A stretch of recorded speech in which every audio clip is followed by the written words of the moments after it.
The sand burned beneath Maya's feet as she raced across the dunes, her heart pounding in rhythm with the distant roar. It wasn't the wind she heard, but something far more terrifying.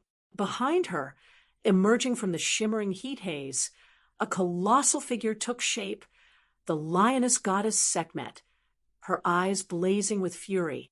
As the divine beast's jaws snapped shut mere inches from Maya's heels, she jolted awake, gasping for air in the stifling heat of her modest Cairo apartment. Little did Maya know, as she wiped the sweat from her brow, that her nightmare was about to become all too real. The ancient evil she had glimpsed in her dreams was stirring, and soon she would be all that stood between Egypt and total annihilation. Maya's fingers trembled as she lit the oil lamp, casting flickering shadows across the walls of her small room.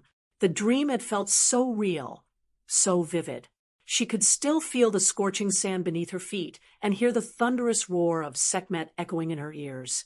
As a member of the secret order of healers dedicated to Sekhmet, Maya was no stranger to prophetic dreams. But this one had been different, more urgent, more terrifying. She reached for the amulet around her neck, a small golden disc etched with the lioness goddess's image, seeking comfort in its familiar weight. A sharp knock at the door made her jump. Who could be calling at this hour? Cautiously, she approached the door, her free hand instinctively reaching for the dagger hidden in the folds of her robe. "Who's there?" she called out, her voice steadier than she felt. "Open up, healer Maya." A gruff voice responded. "By order of the pharaoh." Maya's heart skipped a beat. The pharaoh? What could he possibly want with her? She unbolted the door, revealing two royal guards standing in the dim hallway, their expressions grim. "You are summoned to the palace immediately," the taller of the two announced. "A strange illness has befallen the royal court. Your skills are required." As Maya hurriedly gathered her healing supplies, her mind raced. A strange illness in the royal court? Could this be connected to her dream? The sense of foreboding that had been building since she awoke intensified. The journey to the palace was a blur of torchlit streets and hushed whispers. As they passed through the grand gates, Maya couldn't help but feel like a small fish being swallowed by a crocodile. The opulence of the royal residence stood in stark contrast to the poverty she had witnessed in the city's streets. She was led through a maze of corridors, each more lavishly decorated than the last, until they reached a set of ornate doors guarded by stone-faced sentries. The doors swung open, revealing a scene of chaos that made Maya's blood run cold. The royal bedchamber was filled with the moans and whimpers of the afflicted. Nobles and servants alike lay writhing on makeshift pallets, their skin an unnatural shade of gray. The air was thick with the scent of sickness and fear. In the center of it all stood the royal physician, his face a mask of frustration and exhaustion. He turned as Maya entered, relief flooding his features. "Thank the gods you're here," he said, hurrying over to her. "I've never seen anything like this. It's as if their very life force is being drained away." Maya moved among the patients, her trained eye taking in every symptom, every detail. As she examined a young handmaiden, her fingers brushed against the girl's forehead, and a jolt of energy surged through her. Images flashed before her eyes. A dark chamber deep beneath the earth, walls covered in ancient hieroglyphs, and at the center, a black altar pulsing with malevolent energy. The vision was gone as quickly as it had come, leaving Maya gasping for air. "What is it?" the royal physician asked, concern etched on his face. "Did you see something?" Maya hesitated, unsure of how much to reveal. "This is no ordinary illness," she said carefully. "Its origins are not of this world." The physician's eyes widened. "What do you mean?" Before Maya could respond, a commotion at the door drew their attention. The pharaoh himself strode into the room, his normally regal bearing marred by worry and lack of sleep. "Well," he demanded, fixing Maya with an intense gaze. "Can you cure them?" Maya swallowed hard, feeling the weight of every eye in the room upon her. "Your Majesty," she began, choosing her words carefully, "the affliction that plagues your court is unlike anything I have encountered before. It is my belief that its source lies not in the realm of mortals, but in the domain of the gods themselves." A hush fell over the room. The pharaoh's eyes narrowed. "Explain yourself, healer." Taking a deep breath, Maia recounted her vision, describing the underground chamber and the dark altar. As she spoke, she could see the skepticism in the eyes of those around her slowly give way to fear. "And you believe this chamber is the source of the illness?" the pharaoh asked, his voice heavy with doubt. "I do, Your Majesty," Maia replied, straightening her shoulders, "and I believe I know where it can be found." All eyes turned to her expectantly. "The Temple of Shadows," she said, her voice barely above a whisper. "A secret temple dedicated to Sekhmet, hidden beneath the sands of the western desert." The royal physician scoffed. "Preposterous! There is no such temple." But the pharaoh held up a hand, silencing him.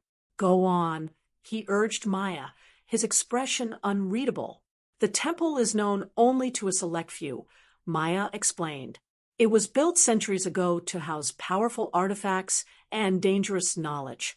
If my vision is correct, something within the temple has awakened. Something that threatens not just the royal court, but all of Egypt." The pharaoh was silent for a long moment, his gaze sweeping over the room full of suffering courtiers. Finally, he turned back to Maia. "What do you propose?"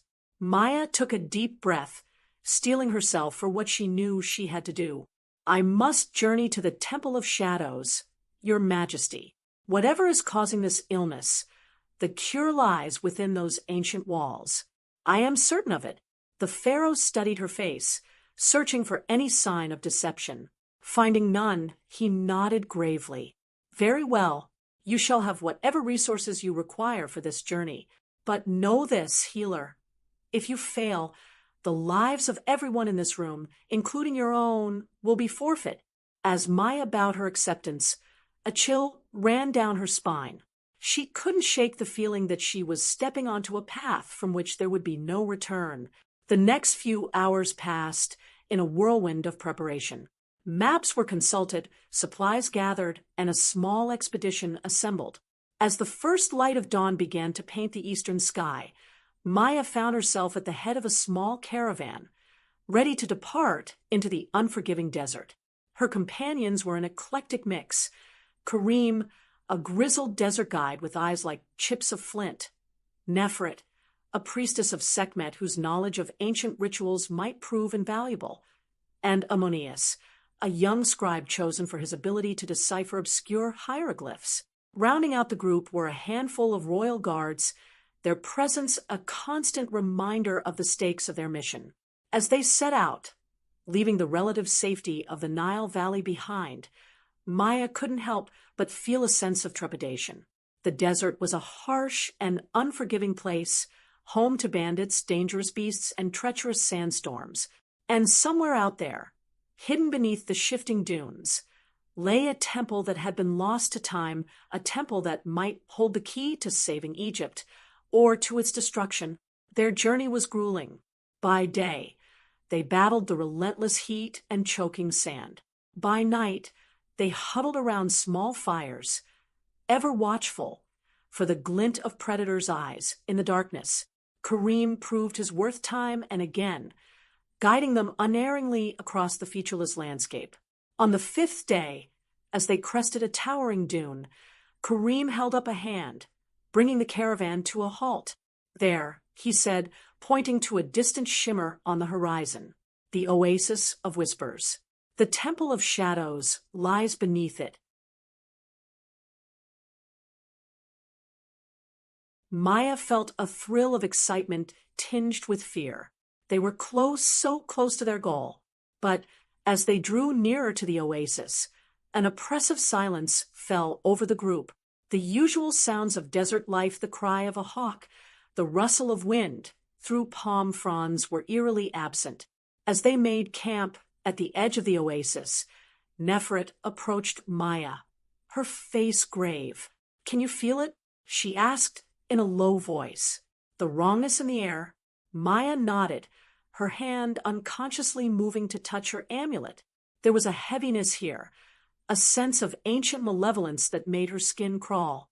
That night, as the others slept fitfully, Maia stood watch, her eyes scanning the darkness. A flicker of movement caught her attention, a shadow darker than the night itself, slithering across the sand. She blinked and it was gone. Dawn brought with it a new challenge. The entrance to the temple, Kareem insisted, should be nearby, but the shifting sands had obscured any obvious signs. As the sun climbed higher in the sky, turning the oasis into a shimmering mirage, frustration began to mount. It was Ammonius who made the breakthrough. Kneeling in the sand, he brushed away layers of grit to reveal a smooth stone surface. Look, he cried excitedly. Hieroglyphs. The group gathered around as Ammonius began to decipher the ancient writing. His excitement quickly turned to confusion, then to fear. This can't be right, he muttered. What does it say?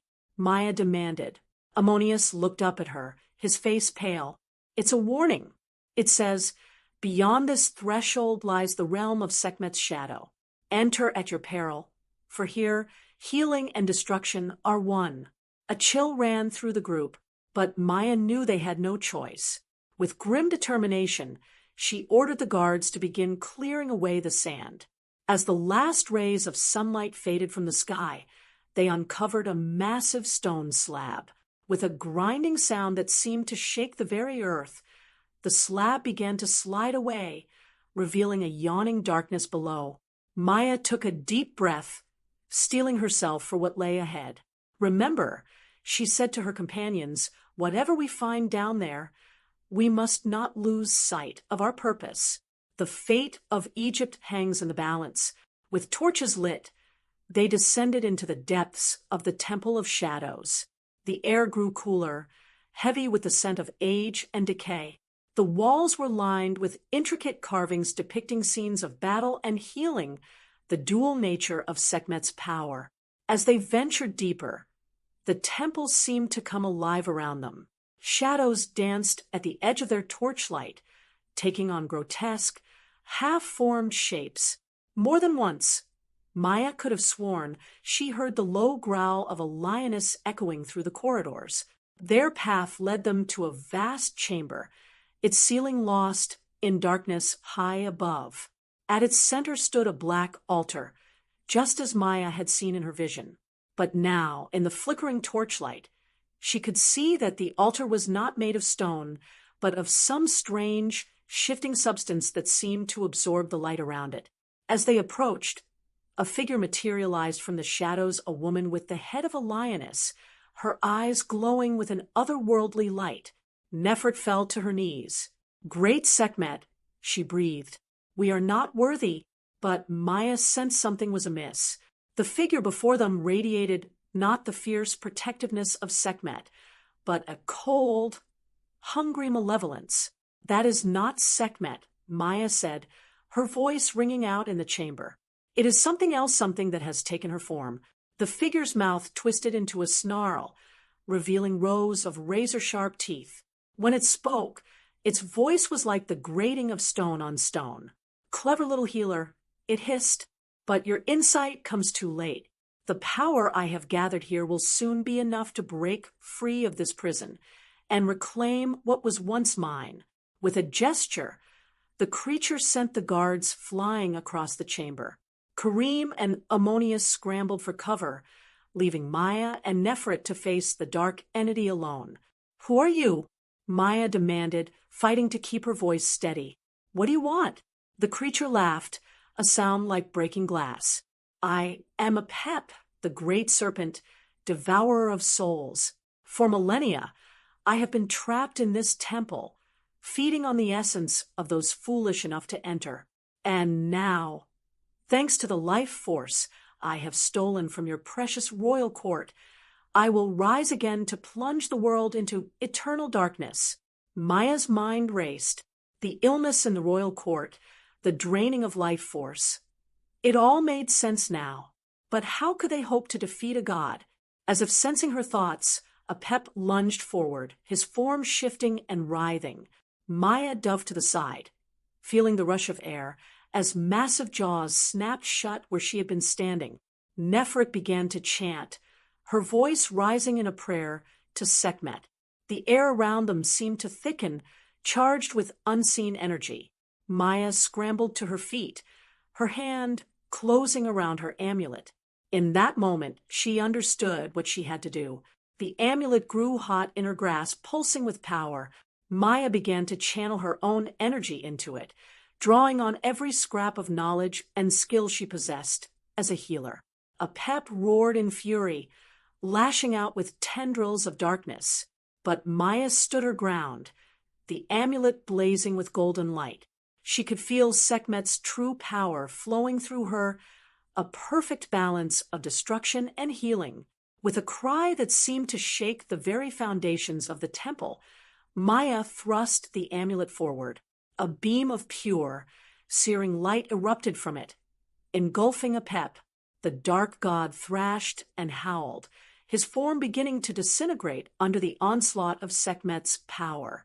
The chamber filled with blinding light, forcing Maia to squeeze her eyes shut.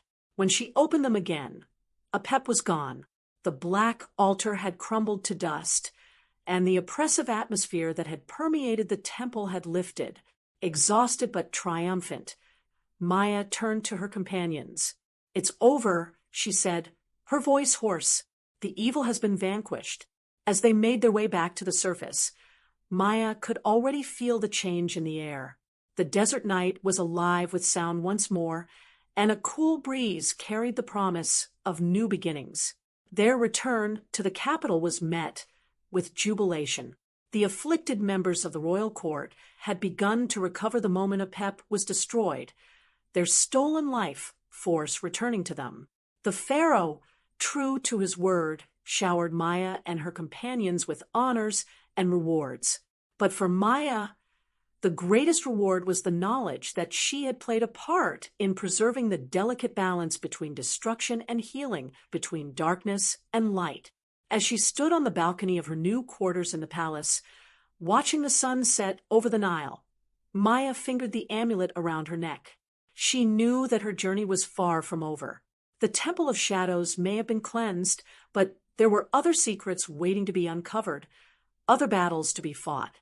With a small smile, Maia turned her gaze to the western horizon, where the last light of day painted the desert gold. Whatever challenges lay ahead, she would face them head-on, as she always had. The balance of the world, fragile and ever-shifting, was a burden she now carried with a deep sense of duty. She was no longer just a healer in service to Sekhmet, but a guardian of the forces that held chaos at bay. As night settled over Egypt, Maia's heart stirred with a quiet resolve. The gods, in their wisdom and mystery, had chosen her to walk this path. And though the future was uncertain, she felt Sekhmet's presence still watchful, guiding her through the unknown. The Temple of Shadows had been just the beginning.